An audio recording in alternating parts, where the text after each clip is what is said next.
Hello everyone and welcome again to Painless Universal Conversation with myself and Welsh. I'm super excited to talk today about the gut and its well-being. How can we protect our guts? How can we manage it? Since 2020, since the pandemic started, lots of people have been dealing with stress. Did you know how much an impact stress has on your gut?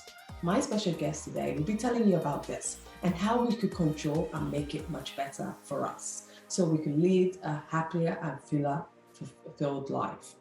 My guest today, Sophie Medlin, is a consultant dietitian registered with the Health and Care Professional Council. In 2018, she founded the City Dietitian, a group of world-leading dietitians offering clinical consultant, media and PR services and product development expertise. She's a well-recognized consultant dietitian and is the chair for the British Dietitian Association for London. Sophie is a go-to spokesperson for the media when it comes to evidence-based nutrition, regularly featuring in print, broadcast, and social media.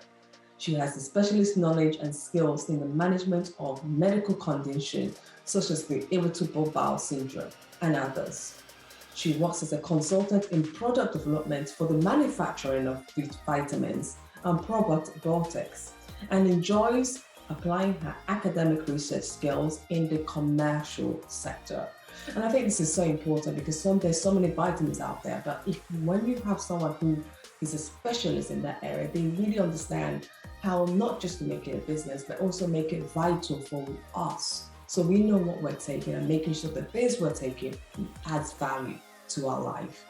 I'm super excited to talk to Sophie about her own journey, how she's got into this space, and also, most importantly, how we can deal with stress to improve the quality of life of our guts. Meet my special guest, Sophie Medlin, as we share her story. Well, hello again, everyone, and welcome again to Painless Universal Conversation with myself and Welsh. Today's conversation is one that's very dear to my heart. As you all know, with my sickle cell anemia, I've always had IBS and I've always wanted the best treatment for it. Never found one, but today's conversation, I wish that everyone who listens to this conversation that might be suffering in one way or the other, not only learns to listen to their body, but also learns to think about ways to make it work in the long term. My guest, as I said, is Sophie Medlin. She'll be telling us about her own journey, why she started on this path to help others. She's something, doing this unique consulting where she's a consultant dietitian. She's registered with the Health Care Professional Council. She's founded the City Dietitian. And we'll be asking her lots of questions about this and how we can also help ourselves to bring up the best for us, especially leading to 2022. Hi, Sophie, how are you?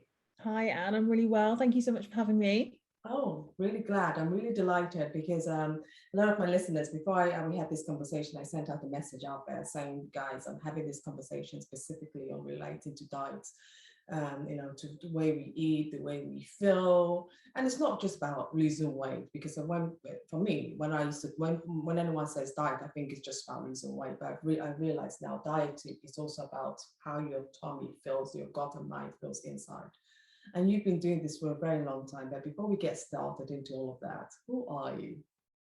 So my name's Sophie Medlin, as you have said. I've been a dietitian for a long time. What I like to say is that I've been a dietitian since before it became fashionable to be involved in nutrition and dietetics. Before the influencers, before all that stuff happened, I was in hospitals working with people with all kinds of complex disorders and diseases and things like that. So I specialize clinically in the nutritional management of gut disorders, so problems that people might have with their bowel, including if people have had bowel surgery. So every bit of your gut does a slightly different job in terms of absorption of nutrients. And when we cut bits out for various different reasons, that impacts both your absorption of nutrients, but also your experience of eating and what happens to you when you put food and drink inside your body. So I specialize in supporting people who have those kinds of problems. And I feel very privileged to be able to have such a big impact on people's quality of life. I also design supplements for the nutrition industry and things like that. So I do lots of things within that bubble. And it keeps me busy and happy, and I love my work. So I feel very lucky. What led you in that path though? Because it's quite a niche area. So and I always ask lots of doctors whenever I get to speak to any of you guys, what led you to choose this specific path? And some people go into ear, nose, and throat, some people might go into hematology. So you chose this very niche area. What led you on that path? So when people have any kind of bowel surgery or have any problems with their bowel, as you might know, Anne, it has a big impact on your quality of life. It really affects your day-to-day function. It really affects your relationship with food because people are worried about everything they put in their bodies, what the impact and consequence is going to be of that. And so when I can support people with that and make things better for them, it impacts the whole of their life, right? It makes everything better. It means they can go out more and socialize more and be in less pain, and so many things that are so important to my patients. And I was really privileged to get into that speciality quite early on in my career because I was supported by some amazing specialist nurses and consultants who also felt very passionately about that area and really supported me with my career. And of course, at that time, nobody in public was talking about gut health. Nobody thought, so my title is a consultant colorectal dietitian. No one thought you could build an Instagram profile talking about poo at that time, but here we are now, 2021, and I feel very lucky that it's all sort of worked out in that direction. You know, lots of you, I mean, university started this year, and lots of young people at university now thinking about their career path and people going into medicine. And they're thinking, what areas of medicine should I be looking into? What would be your advice to young students out there who are saying to themselves, I want to do this, but not quite sure about the, the real impact of really making this work? What does it require? Not just in terms of studying so hard, but also in terms of network and in terms of really being passionate about that side of things. What would you say to those young students out there? I think exactly your last point is really important, and it's about finding something that you're really passionate about. So within the NHS in particular in the UK, we're so privileged as healthcare professionals to be able to go in and experience lots of different specialities and work with lots of different really highly specialist, world-leading physicians doing various different things in their specialist area. And I would say the most important thing is to find something that you feel really passionate about, whether that's because you have a family member who's affected, or just because you love the science of it and you think it's really fascinating and you can see the difference you're making. I think lots of people who go into medicine look for the most commercially viable or the most prestigious, perhaps, area of practice. And actually, if you don't really love it, the rest of your career is going to be difficult and annoying. But there is so much in medical practice that you can specialize in. And within my business, we really focus on having a specialist dietitian for every area. So I find working with diabetes and things like that far less interesting than what I do. But I have a specialist dietitian who really cares about diabetes and is 100% up to date with all the latest things. The same with children's nutrition. We have a pediatric dietitian. And we can't all be passionate about everything. And I think it's really important to find your niche, find the thing that you really care about, get to really love it, and then work is a pleasure, right? And you feel really happy every day. And I think that's so important. I agree. Sophie, one of the things I have to ask, because I mean, one of the questions everyone threw at me when I said I was having this conversation with you is learning to eat mindfully is, I believe, is a mind game, because as much as we want to eat certain things, well, our mind sometimes is not in tune with what we want to eat, and that then indirectly affects our gut, and we have problems with it. What advice would you give to someone to help them create that long-lasting change? So you need to do this, but you don't know how. What advice would you share out? Yeah, I think that's a really important point. So alongside my colorectal work, I do a lot of work with people on their relationship with food. And one of the things that's really important to recognize is that 90% of people know exactly what to eat in order to achieve their goals. But most of us find that really difficult for various different reasons, including what we do with our spare time, how busy we are, how stressed we are, and all of those sorts of things. And my real job and the real key to all of that stuff is to unpack why it's difficult. What are those barriers to you eating as well as you can in order to meet your goals? And how can you fix those underlying problems? So nobody needs a meal plan. Nobody needs a kind of rigid regime of things. What we really need to do is go, okay, well, what's getting in my way? And how can I support myself better in order to do that? And some of the common things I come across are things like sleep deprivation. So tired people are hungry people, and that really affects our appetite hormones and makes us want to eat more.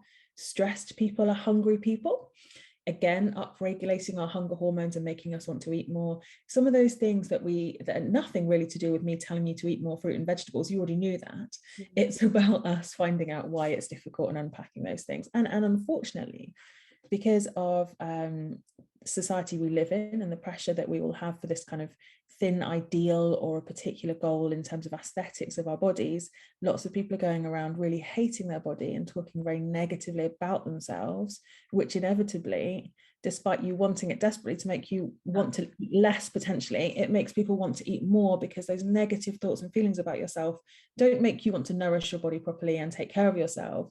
They make you want to reject yourself and to usually overeat to comfort those thoughts. So it's a really complicated area, but the real key, if people are struggling to eat as well as they think they want to, is to really understand the barriers, what's getting in your way, and what can you do to sort of get those barriers out of the way.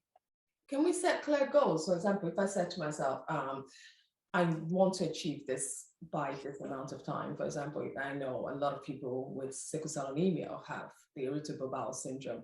Can they set clear goals to say, I want this to go away, but I have to do certain things? And do you help with that kind of goal setting area?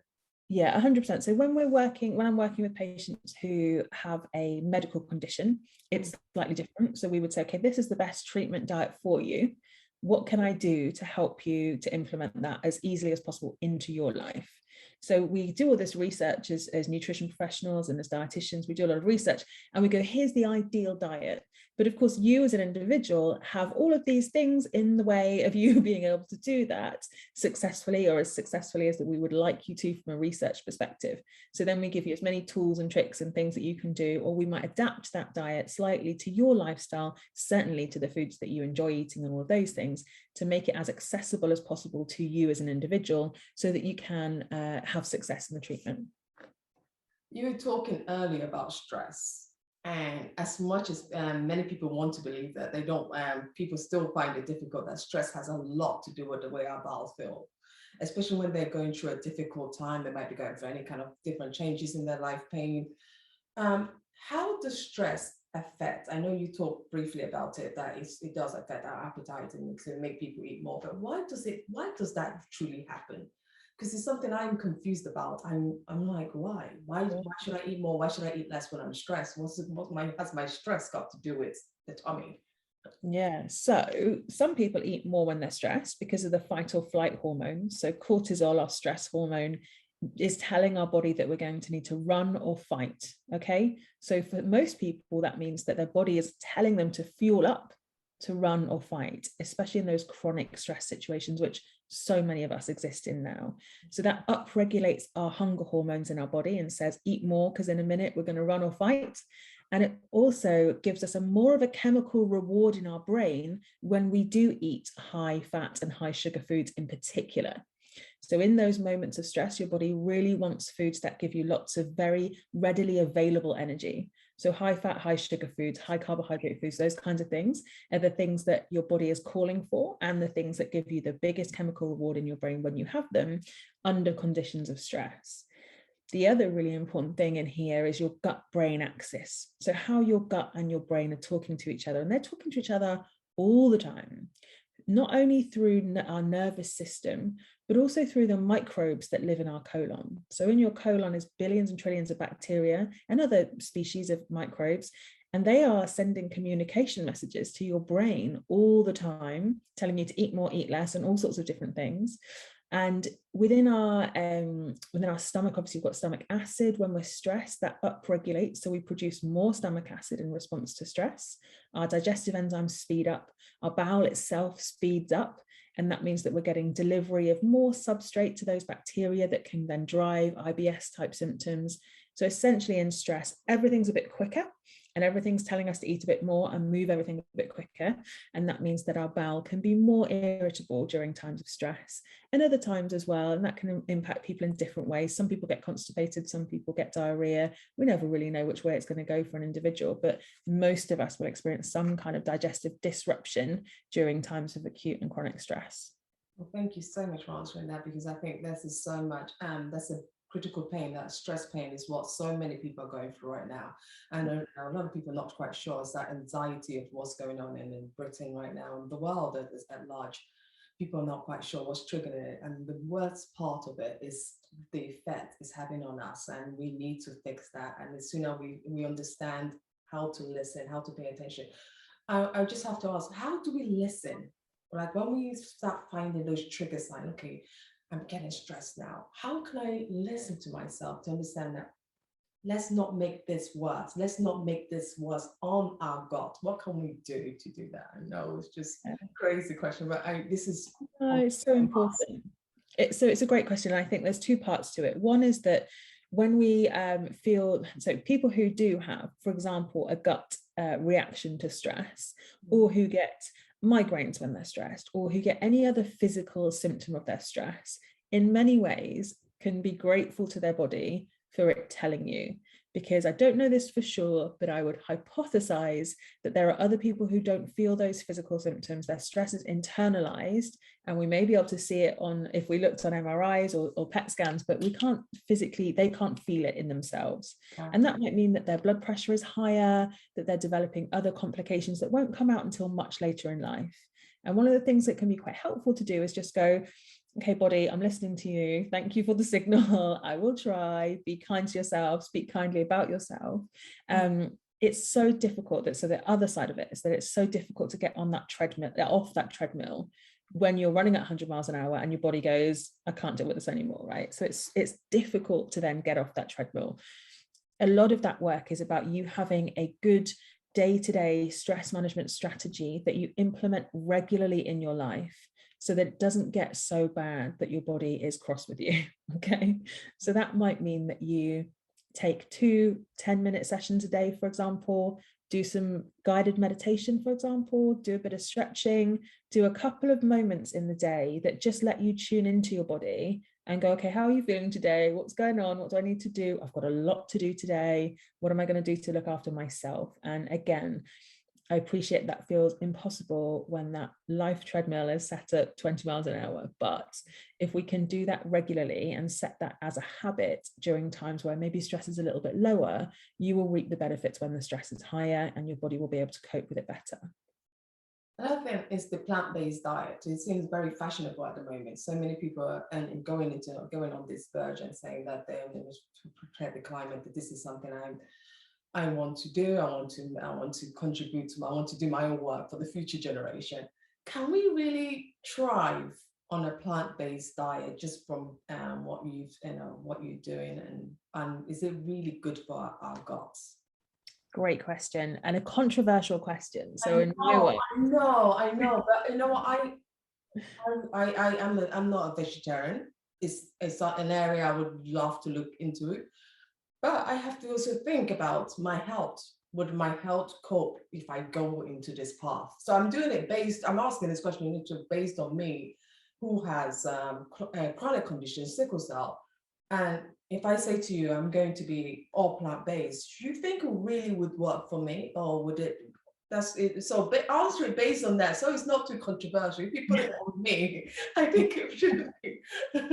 Yeah, great question. So I think, importantly, when you move to a plant-based diet, you hopefully eat lots more plants, which is great for our gut health in terms of diversity of plants, really helps to feed all the species of bacteria that are beneficial for our health. Of course, these days, it might be that you lean on what we call ultra-processed vegan foods, plant-based foods, as opposed to eating more plants. And we just end up swapping meat for some kind of processed food that's trying to mimic meat. And of course, that's not a helpful swap. That's not healthful. Unfortunately, it is much more difficult to meet your nutritional requirements on a vegan diet. So if people are choosing or wanting to move to a plant-based diet for health reasons, in general, that's not the right thing to do, particularly if you live with any kind of chronic condition, any kind of health problem, really. It's much more difficult already to meet your nutritional requirements on a plant-based diet if you are well. Add a chronic illness into that, it's going to be even harder. Add the pressures of family life into that, and you're in a very difficult situation. So if you want to follow a vegan diet or a plant-based diet for ethical reasons, for environmental reasons, for religious reasons, of course, you must be supported to do that in a healthful way, and we will absolutely do that for you. But if you're asking me the question, is it healthier for someone in my situation? No, and I wouldn't encourage you to do that. Obviously, I haven't got your medical records in front of me, but in general, that's my sort of advice around chronic illness and plant-based diets is it's not right for everybody, and you mustn't feel this societal or peer pressure to do it when actually you need to make a decision for you as an individual on these things. Yeah, I'm glad you also work in the product development for the manufacturing of vitamins and probiotics. What lessons have you learned from these vitamins? Because I'm on the path right now where I'm starting to give my kids vitamins to help them, because obviously they're not getting enough vegetables, and no matter how much I make the vegetables so fanciful, they're just not. They look at it and just turn the other way. What lesson, because you're also you're an academic researcher, and you are now moving over onto that commercial sector, which is really getting this nutrition to people. What lessons have you learned from these two, and how can we get more people? Do you encourage more people to take on these vitamins? Yeah, so the first lesson I would tell you is that the nutritional supplement industry is the absolute Wild West. So anyone tomorrow could say, I want to make a vitamin supplement, go to a manufacturer and they would make it for them. They would put pretty much whatever they wanted to in a capsule at whatever dose they wanted to, and you could then sell that on Amazon, sell it to anyone you want to. So you have to be super careful when you are choosing which products to have, because there is very little regulation in the market. So we see now, and I see regularly, celebrities and influencers designing their own products, not with a nutrition professional, just having a go and saying, I want this in there and that in there. And they just can do that, unfortunately, because of the lack of regulations. And manufacturers are only too delighted to do that for them, because obviously they're making money. And because there's the lack of regulation, it's kind of fine for them to do it. So number one bit of advice would be just be really careful about who you're buying supplements from. And I don't necessarily mean who's making them directly, but who's designing them, who's decided that's the right amount of that to put in it. And do you trust them as a scientist, as a professional? Because those are the people who are essentially signing off on those supplements and making sure they're safe for you. So that's the first thing. The second thing to remember is that most people who eat a healthy, balanced diet and eat from all food groups and are able to kind of meet those government level recommendations around food don't need a nutritional supplement unless you have chronic health conditions, unless, like most of us, half your life is busy and you're relying on sandwiches and things that you're buying outside the house. Of course, all of those little things have a knock-on effect on the nutritional quality of your diet. So we all have this like ideal world where we can eat oily fish at least twice a week, and we're doing all this good stuff, and we're eating 5, 6, 7, 8, 9, 10 a day, vegetables and fruit, and we're doing loads of great stuff. But as I say, in reality, stress, high pressure lives, things like that get in the way. And also, as we move more towards plant-based diets, cut out things like dairy, those sorts of things, we end up with a population who, as much as they're trying to do their best for their health and they are in high-level jobs and whatever else, are ultimately missing out on key nutrients that are not only going to have a short-term effect on how we feel and how our brain functions and all of these kinds of things, but also potentially some long-term effects on our chronic health risk. So ultimately, unless you look at your diet and you think, you know what, I'm meeting all those government recommendations, that's good, that's fine. If you think you're cutting things out and you need to be careful, then there are really great supplements available on the market. But it is a case of choosing what, looking at your diet and thinking what's right for you. If you don't feel able to do that, you can of course book in with a dietitian. We would love to see you in the clinic, and we can get you sorted and advise on what's right for you as an individual. Do you do it based on blood tests, or do you just do it based on talking questionnaires? A combo. So a combo we would do. So for some people, a blood test is really, really helpful, because actually there's these risk factors and we're worried about things, particular things, and we might think, oh, you're probably low in that, but I don't know if you're clinically deficient, so I don't know exactly how much to prescribe you. In which case, typically within my practice, we would send you to your GP for a blood test, who would do the blood test for you, so you don't have to pay for that.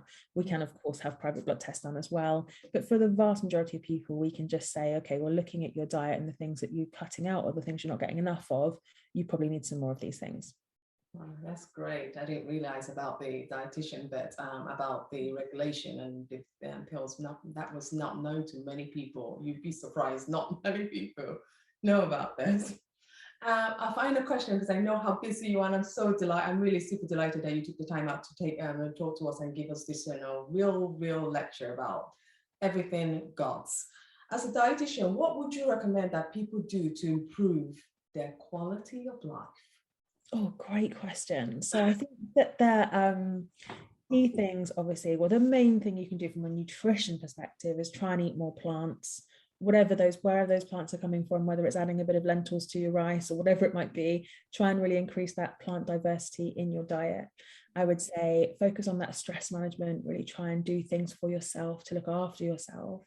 And I think from a kind of general life perspective, do things that you love every day. Make sure you do that. And from a personal perspective, practicing gratitude has been transformational for me. And I know that lots and lots of people would benefit from that. So exercise as well, I guess. There's lots of things in there, but I think, yeah, those are kind of my key things, I guess, for happiness and quality of life. Well, that's amazing. Thank you so much, Sophie. I really appreciate your time. And anyone looking up to you could find you on Instagram. I guess I'll put the tag in, but your work is truly amazing. It speaks volume. I think I would benefit from it, and many other person would benefit from this, because sometimes we take for granted our life. So like I just sometimes go, and I forget to think about the inner self. As long as the outer is fine, I'm fine. And then a couple of months down the line, you really get the effect for it. So I'm really glad you really took that time out to tell us we should really look after our guts. It's important. Thank you very much for having me and for the opportunity. Yeah. Thank you so much. I appreciate your time. Thank you. Thank you.